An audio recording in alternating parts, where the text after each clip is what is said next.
This is RAIN Hamcast number 46, posted July 24th, 2021 on the RAINReport.com and now on the RAIN Report page on YouTube. I'm Will Rogers, K5WLR. For many, the installation of residential solar power has resulted in a mixed bag. On one hand, its collectors can provide a welcome respite from the local electrical grid. On the other, the close proximity of such a system often generates major radio frequency interference, RFI, across the HF spectrum. One Arizona ham who has found the cause and cure for the vexing RFI problem is Fred Rassani, W2HZ.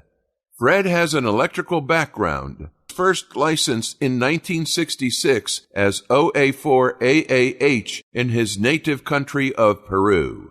He was retested by the FCC to extra as W2HZ. His call today. Fred earned his BS degree in electrical engineering from Milwaukee School of Engineering in 1970 and his MBA in international business from Fairleigh Dickinson University in 1980. Fred has held positions of power systems engineer, project engineer, procurement executive, marketing sales executive, and CEO. He retired to Tucson, Arizona in 2014, where he resides today. RAIN's Hap Holly, KC9RP, spoke with Fred earlier this summer on Zoom about the irksome RFI generated by rooftop solar installations. As a young student of engineering, I found it very interesting. You could produce energy out of sunlight. Over the years, I gave it some attention from here to time, but nothing definite until we relocated here in Arizona. We bought the house way back in 2002, remodeled in 2010, and then finally relocated from New York in 2014. That's when I fully retired in Tucson. In the meantime, I had the exposure and the opportunity to look at a lot of installations around Tucson. And then with the ham radio club that I joined here, I was able to talk to a lot of the hams and hear the good, the bad, and the ugly about solar panels. I probably talked to 10 different companies here in Tucson about the solar panel installation. And I found them all to be a mixed bag, from untrustworthy to totally uneducated, not even caring what they sold you. They were selling cheap stuff sourced in China and Korea and what have you, with poor installations. And I insisted in looking at other installations they had done if they were of interest to me. And I found that they were not doing things correctly. Until I met the man from Sunrun, who happened to be an electrical engineer too. And he was right on the money. He answered all my questions. He really mechanically and electrically answered everything correctly and right on the money.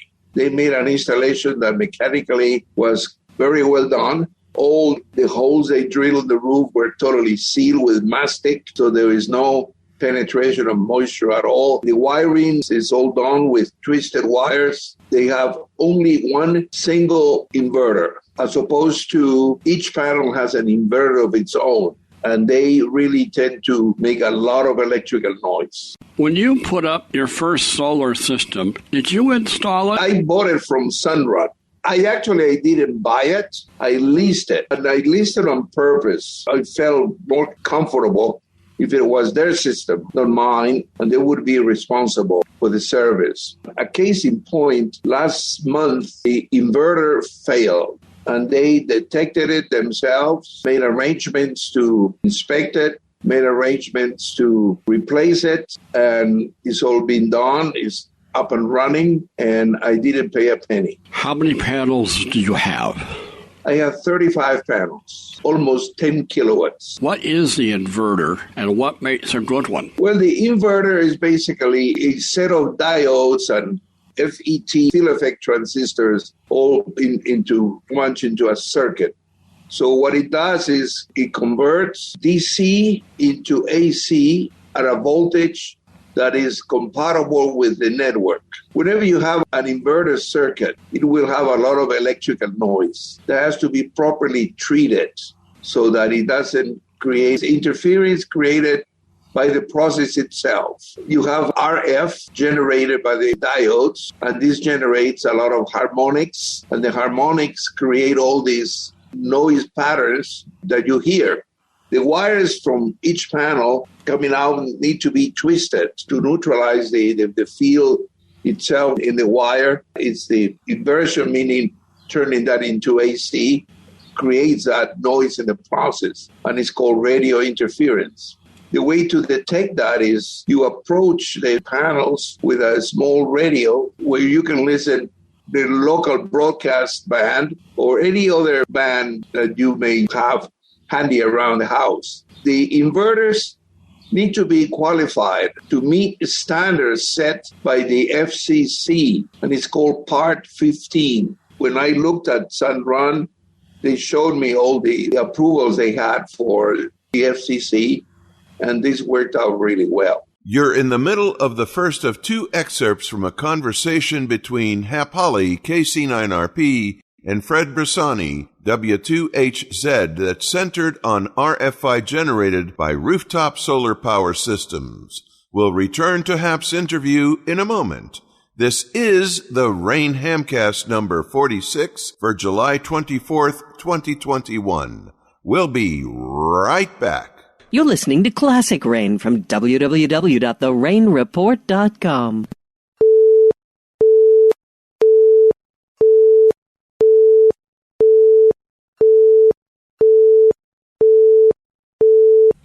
The inverter that I have is a single one. It's built by a company called SMA, like Sierra Mike Alpha. The unit is built in California with German patents. You can look MSA up on the internet and it'll show you the structure of the company, and they operate worldwide. For the American market, they have the inverters, they divide it by types and the power they can handle. The line is called Sunboy, Sunboy, Sunboy. If you approach the SMA inverter here in my installation with a handheld radio and you put it, say, a foot away, you will hear the interference in the local broadcast band and you'll hear this noise. But as I walk away, by the time I'm 20 feet away, I don't hear anything. That means the noise is being suppressed properly. What process is occurring that allows that inverter to do what it's doing so well? It's proper filtering, proper installation of common current blocks, capacitors, etc., etc. You're talking about one inverter for all 35 panels that you have. Yes. Did they braid every wire between every panel? I really couldn't say for sure because all the wires go through conduits. In my installation, they're not out in the open.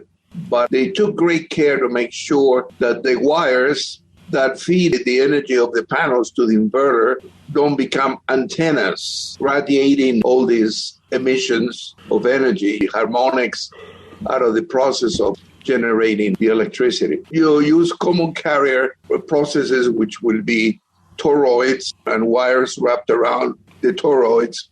They use twisted wires. QST had a very good article 2-3 years ago about a ham who did all this work to eventually terminate all the issues he had. From April 2016. Uh-huh.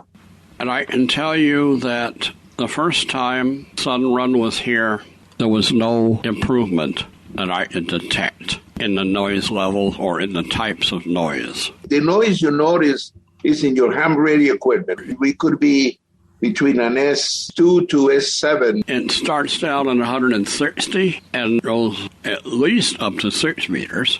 Yes, it does. All the harmonics is spread all over the place. The second time that Sunrun was here, they braided the wiring and they installed some ferrite beads. And I thought, gosh, that sounds like they must have read an article and USD or somewhere to be doing that. Unfortunately, the improvement was minimal.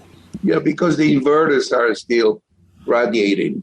The U.S. Customs Department has been very lax over the last 15 years or so on letting all these Asian-made electrical devices that range from computers to solar panels and inverters, including transformers. All this lighting you see around the gardens, the outdoors, normally have a fairly large transformer to reduce 110 or 220 AC to 12 volts DC. Those are really big offenders as well. This is the best strategy for you to follow. You go to the SMA page on the internet.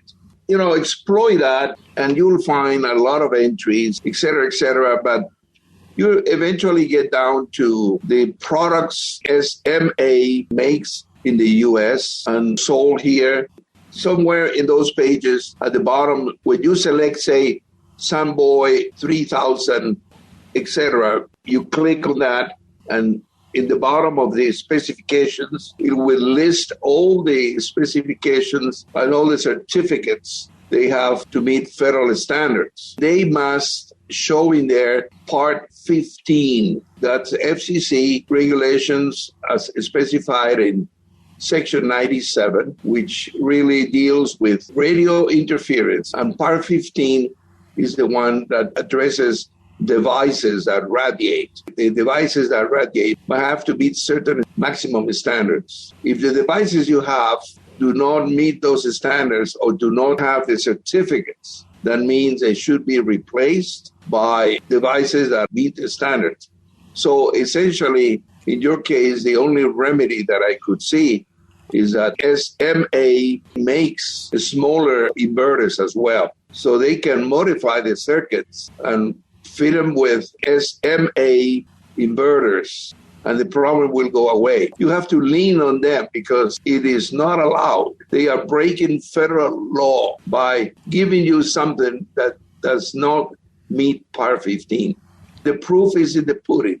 You hear the interference, you have a case against them. They have to fix it. And that concludes our first excerpt from a conversation RAIN's Hap Holly, KC9RP, had with Tucson, Arizona ham Fred Bressani, W2HZ, centering on solving RFI problems generated by rooftop solar-powered systems. We'll conclude their conversation in RAIN Hamcast number 47, slated to post August 8th, 2021, both on the RAINReport.com and the RAIN Report page on YouTube. The RAIN Hamcast is produced bi-weekly by RAIN's founder-producer, Hap Holly, KC9RP. Copyright 1985-2021, RAIN. All rights reserved. RAIN programming is made available under a Creative Commons license and may be transmitted over amateur radio in its entirety. Your input and support are welcome to hap@therainreport.com. YouTube technical assistance by Tom Shimezu, KD9PXF. I'm Will Rogers, K5WLR, bidding you very 73 from the Radio Amateur Information Network. Keep on hamming.